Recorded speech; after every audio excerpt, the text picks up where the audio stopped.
McNair gives it to George, running right up the middle. Touchdown! Titans!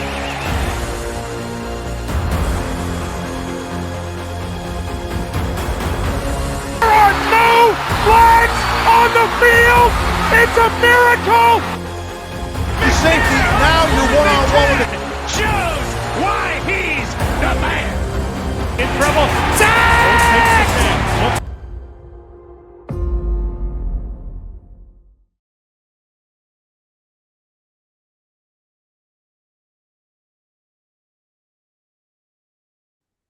Ladies and gentlemen, Titan Nation, welcome back to another episode. Today, my special guest is Buck Rising co-host, the man himself, Luca Panzica. How you doing, man?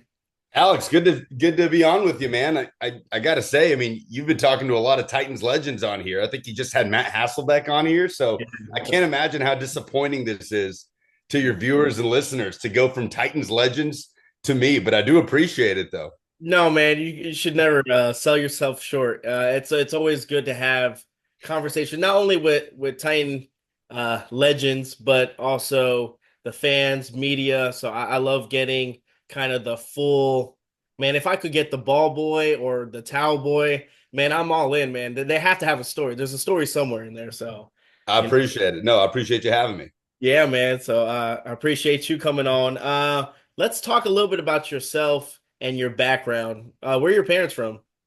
So my parents are not from the U.S. I'm a first-generation American. Mom immigrated up from Brazil when she was in her early 20s. Dad did the same thing, but from Italy around the same age. And they both ended up in Nashville, and they both met in Nashville, and that's where I was born. Cool. And do you go to visit Brazil anytime?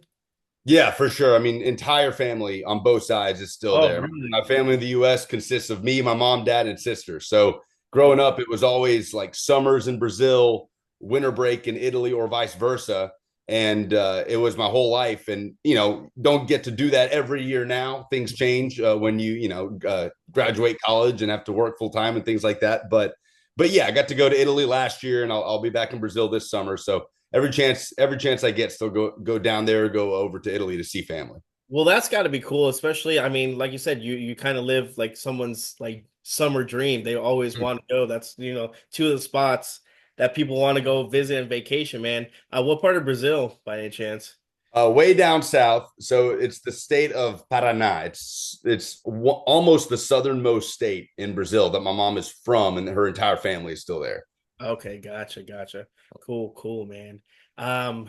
Now being in Nashville, born and raised, were you always like an NFL fan, or was it something, like I said, the Titans came in the later 90s? What were you?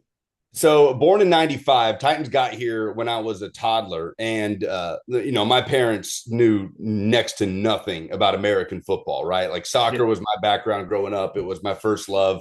And, but, my dad would take me to Titans games. My first Titans game was maybe a 2002 matchup. I know it was against the Bucks with Steve McNair at quarterback at what was then obviously LP Field. Yeah. But I don't remember it that well, but I know that was probably the first sporting event I ever went to. And to be honest with you, it didn't really click into me, this sort of football fanatic mindset, until we moved. When I was 9, we moved from Nashville to Birmingham, Alabama for my dad's job. And it was when we got to Birmingham that I kind of the gears started turning of like, oh, okay, I'm a football fan. I'm from Tennessee. Okay, yeah, I'm a Titans fan. I'm a Vols fan. That's how that works, right? Especially when you get to Birmingham and everybody there is obsessed with Alabama and Auburn and college football. So yeah, that's kind of how it all clicked into place. It took me a little bit because my dad is a huge football fan now, but mostly because of me. I kind of got him into it rather than the other way around. I kind of had to discover it on my own with friends at school and stuff like that. Interesting. And you said obviously your first love is the game of soccer. Any soccer matches, anything that, I mean, I remember growing up in Jersey, every time I think it was just for some strange reason, we'd always go for, when it's the World Cup, we'd always go for Brazil. I mean, you had Ronaldo. I mean, growing up, that was like number 9. He was the best for me and Yeah. in my time growing up, and that's kind of something we just kind of gravitated towards in Jersey. And like I said, it wasn't like a big population of Brazilians, but that's World Cup came on. My grandparents and me were going for Brazil. What about you? Like in your time, what did you go? Who'd you root for, man? That's awesome. By the way, I would have thought it would have been more Italian sided up in Jersey, but that's cool. Those are some golden years for sure of the Brazilian national team. They're chasing that still. The days of Ronaldo and Ronaldinho and Kaká and everybody in that 2002 World Cup. But yeah, I mean, I sometimes I feel like the biggest scumbag, man, because I've got a foot in 3 different countries, right? Like I'm obviously born and raised in the U.S. I am an American, but my mom from Brazil, my dad in Italy. I still am very connected to those countries. I have family in both of those countries, visit them routinely, and I often would be in those countries during the World Cup in the middle of the Wow. summer. So it's all three. It's Brazil, Okay. it's Italy, and the U.S. And when they meet in an international competition, it's just like my nightmare. Thankfully, it hasn't happened that often. But I feel like that guy that's like rooting for the Yankees and the Lakers. You know what I'm saying? Like Brazil and Italy literally have the 2 most World Cup titles combined, and I guess Germany tied with Italy now for the second most. But I couldn't help it. That's just where I was kind of tied. That's where you see like kind of like when I hear that when people are like, "Yeah, I'm a Yankees fan, but I'm a Lakers fan." It's like that's when you start like that's kind of shady. Like what? Like what are you gonna say next? Like who I else? know. I Like know. I'm telling you, I know how it sounds. I've got the passport, so if that helps. there you go, man. You have more proof than anyone else. So, um, how did you kind of get into all with like media and stuff? Like when did that start for you? When did that passion start? Was it when you're younger age? Yeah, kind of. I mean, it's kind of like football, right? To be honest, as a little kid, I didn't know anything of football, didn't care about it. Talking about like at age 6 or 7, and then at age 8 or 9, it just kind of clicks, and then you're just obsessed, right? It was kind of the Yeah. same thing with broadcasting. When I was in 8th grade, we had a broadcaster that went to my middle school come speak to us, and she did some work with ESPN, did a lot of work locally where she lived, and that was the first time that it was like, oh, that's a job. That's something you can do. And for whatever reason, then and there in like 8th grade, it sort of clicked. Okay, that's what I want to do. And there was never really a plan B from there. So I go to high school and I joined the broadcast team, and that was it. It was like, all right, I want to do play by play. I want to do broadcasting. That's the only way to have a career in sports in my mind at the time. That's not playing sports, and that sure as hell was never going to happen. So, I just kind of rode that wave into the University of Tennessee and tried to jam my foot in the door wherever I could, and somehow found my way back to Nashville. And how did that lead you, like you said, back to Nashville? If you could kind of guide us that way. So went to Tennessee, graduated from there in 2018, and with a journalism degree, got a job right outside of Nashville, a small market radio station in Dixon, Tennessee called WDKN. That was Okay. kind of an opportunity. They needed a sports director to broadcast the local high school games, sell ads, cut promos, do everything that you need to do at a small market station, which is where pretty much every hat. And that was a great avenue for me because it got me reps, a ton of reps, and it got me just close to Nashville, which is where I wanted to work. I kind of always had my eyes on 104.5 The Zone. I always remained a Zone listener, a Titans radio listener.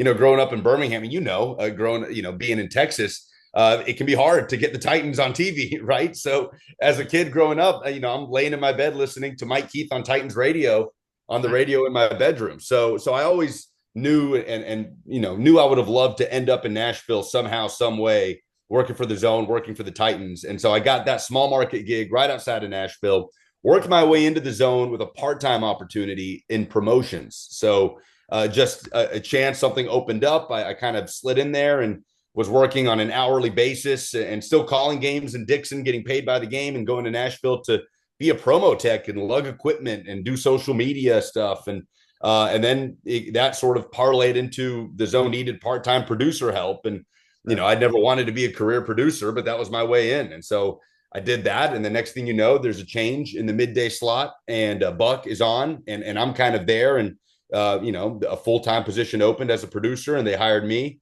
and then kind of a chemistry sort of grew from there, and here we are. And how's working? How's working with that guy, Buck? How is he? Is he all right? He's The all right. worst. He's the worst. He's as bad as you could possibly imagine. No, I mean, look, I hate to say nice things about him, but Buck's good at what he does. Buck works hard, about as hard as anybody I know. All the nice things I would say about him, I could never say to him. And I have my issues with him. Don't get me wrong. Yeah, but no, it just works, man. It clicks. Whether it's me and Buck or me, Buck, and Robert Walsh, who's a producer at the station that's on with us all the time. It just, we've kind of just, it's one of those things that, it was a little bit of luck because they kind of just paired us together. It was a solo show, right? Okay. I mean, Buck is hired. It's the Buck Rising show. There's no plans to, layer in this producer with an on-air role. I was just there to be the producer. But, I probably, they gave me an inch on a few things, and I probably took a mile in some instances, understanding I wanted to be on air, and I made that clear. And that just kind of developed into a featured role, and now being in studio, it kind of gives us this flexibility of somebody to be able to host the show when Buck's out, or hold it down when he's off at press conferences. It just gives us the ability to cover more stuff rather than having everything on one person, which was the initial setup. So it wasn't exactly planned to be this way 4 years into the show, but it's kind of worked out that way, and it's a good spot. It's a good situation. Well, I think you guys do a good job. Both of you guys keep up the good work. It's nothing I but. appreciate it, man. Thank you. I mean, my work schedule is a little bit different. I'm already at work while you guys come in. I start at 3 a.m. It's disgusting. Oof. Okay. Yeah, I'm in before anyone. So sometimes, like, if I could get a chance, and I'll through Twitter and stuff, just because like you said, like in Texas, there's not much to talk about Titans, and if they're gonna talk about anything, it's gonna be the Dallas Cowboys and them trying to win another Super Bowl and all that good stuff. And Yeah, we'll talk a little Cowboys too. Selectively aggressive, right? That's the mantra down there this year. yeah, it's crazy. Like, I thought, living in Miami, I thought Dolphin fans were pretty bad. I was like, yeah. And then moving to Texas, I was like, whoa, never mind. This is another end. Like in what way? Like in terms of delusion or arrogance? Delusion. So this is the thing that bothers me. It's about, like, being a fan. Like, you could be a fan, but if you don't know anything about the team and you're going for, like, so I would go to Miami Heat games, and I would hear people, and I don't know why, it's like the smallest thing, but it would drive me crazy. Instead of saying "Let's go Heat," they said "Let's go Heats," and I don't know why that, like, it is like bothered me. Like, you don't even know what you're saying. Like, why are you saying Heats? It's not Heats, it's Heat. Like, stuff like that, and people would just talk, like, before the big three came, no one talked about the Heat. No one liked the Heat. Everyone talked smack about them. The minute they get the big three, they're unbearable. Like, so I was like really, really obnoxious with them. But then you come to Dallas, and these people, don't get me wrong, I didn't know, like, when they say Cowboy fans, like, they travel well. I work in the airport, and seeing these people from, like, England, from all over the place, come just for the Cowboys, I'm like, man, they do. But then at the same time, they're delusion, man. They're really delusional. They're just like one preseason game in, and they're like, yeah, we're going to the Super Bowl. I'm like, yo, like, relax. Like, it's and you know what? I guess that's every fan base, because there's some Titan people that, man, I'm like, what are you talking about? I just Yeah. Yeah, there's some of that everywhere. I mean, I gotta respect the way that it sort of just reaches far and wide. That Cowboy fans are coming in from other countries and having that same level of delusion. So I can almost respect that. It's like a brand. It's like the Yankees. The Yankees is Sure. it's not like a baseball team. It's a brand. So Yeah. I Yeah. get it, but I don't think they're going anywhere this year. Just hearing the talks, and again having Jerry Jones in command, it's rough. It's rough for them, and for us, I don't know. I don't know where they're heading off to. It's kind of hard because, I mean, everything is kind of fresh, everything's kind of new, Yeah. new owner. I mean, new GM and stuff. So you don't know what their expectation is. So, I mean, you kind of get a little glimpse of it, right? in the like press conference and stuff, but I mean, I would be lying out of my teeth too. I mean, I had the number one pick. I'm gonna try to milk it and Yeah. pretend, so who knows? Yeah, I mean, it'll be interesting, man. It's rare for a team to have the number one overall pick and a big need at quarterback, and it not just be a slam dunk. Everybody in the room knows, Yep. okay, they're taking Caleb Williams, Bryce Young with the number one overall pick in the draft. We can't say that with any degree of certainty right now about the Titans. We can't say whether or not it's going to be a quarterback, whether or not they're going to be picking at number one overall. It does make it a particularly interesting draft because of all the avenues that are open to them, and the way they're speaking publicly. They're doing a good job of kind of playing the both sides of every coin. If we love one of these guys at quarterback, we'll take a quarterback. If there's great opportunity to trade back, we'll trade back. So it does make this draft particularly interesting when you have sort of those two critical needs. One obviously being the quarterback position, the other being you need draft picks, man. You need swing after swing to be able to build out this roster. So, how they balance those two things is one of the bigger questions of the NFL offseason. All right, Lucas, let me ask you, if you were the GM of the Tennessee Titans, where are you going? What are you doing, man? All right. So I'm not going to lie. I've gone so back and forth on this. Every time I feel like I'm leaning to one side where It's hard, man.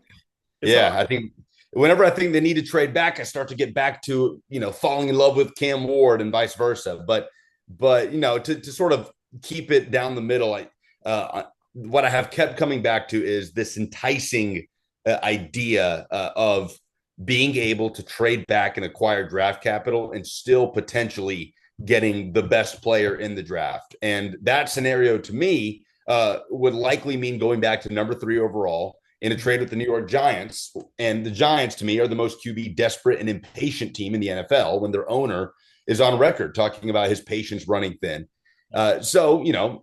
My proposal here, my hypothetical could get totally blown up if the Giants suddenly are in the Matt Stafford sweepstakes and they're making that swing. But the idea of being able to trade back to 3, pick up that draft capital, and still get an Abdul Carter to come in is just so enticing to me. And that obviously leaves a massive question at the quarterback position. And there's a real chance, Alex, that there's just not that many options for them in terms of veterans in free agency. You're kind of banking on a couple things, right? I mean, you could be the team that pays Sam Darnold. You certainly could, but the Vikings could retain Sam Darnold. We don't know. And Derek Carr he's what I picture when I think veteran stopgap, but he's not available right now. And there's no indication one way or another whether or not the Saints are going to keep him or let him go. And so suddenly you're looking at the free agent options that are Russell Wilson and Justin Fields. Stands to reason the Steelers will keep one of those two guys. I don't know who that would be. I would guess Justin Fields, the younger option, and Russell Wilson tailed off at the end of the year. So there's just no slam dunk option outside of drafting a quarterback. And even that's a big risk, as we know. You really have to fall in love with one of these guys.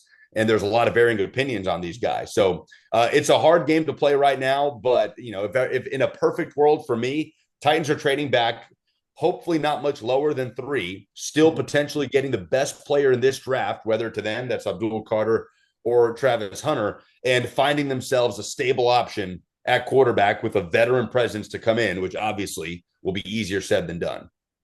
I agree, man. I think you need to not just go for one and look at the bigger picture. I know that having Matt Hasselback, and I wanted his opinion on it, and he said something interesting. I don't necessarily agree with it, but he said to go get a veteran, get Aaron Rodgers, and give Will Levis another shot. Let him see things differently, even though he said that Aaron Rodgers is not going to be that type of maybe veteran QB that's going to mentor him, but just him observing. And that's kind of almost similar what he said when he came in with Jake Locker.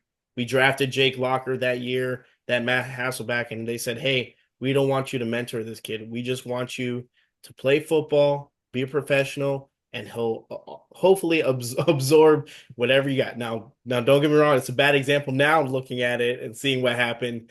But it was interesting to hear his perspective because he says he thinks Will Levis does have the tools. He just, I guess, needs the guidance. Now, I don't know. I It's wouldn't want really, yeah, it's really hard for me to picture a scenario where the Titans are going into 2025 with Will Levis on the roster, much less being the starting quarterback. Mike Borgonzi has come out and said that Levis is going to get the chance to compete.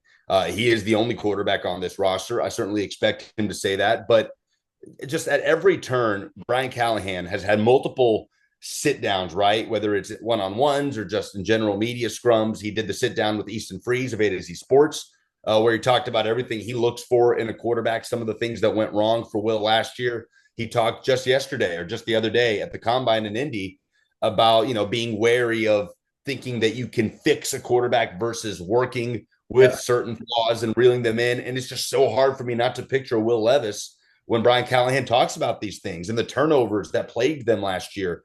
This is a coach that went 3-14 in year one. I mean, patience over panic is the mantra right now. And I believe that they believe in Brian Callahan. But at the end of the day, a repeat of that in year two is rare to survive in the NFL for a head coach. And so that's why I would just be very, very surprised. We went into 2024 with basically the theme of the season was find out what you have in Will Levis, right? And we did. I think the Titans did. And could he have a career resurgence down the road? Sure, absolutely. But you just don't see a quarterback season crater as badly as it did in a quote unquote see what you got season. Yeah. And that quarterback be retained and they continue to give it another shot. So, I will go so far as to say I'll be very surprised if Will Levis is on this depth chart in week one. I think he's here at training camp. Give him a chance to compete in camp, give him a chance to play in the preseason. That could give you a better opportunity to move him. And if I'm Levis and I'm his team, I probably want, just a fresh start somewhere. So, yeah, I'd be surprised. Oh, that's a good answer. I like it.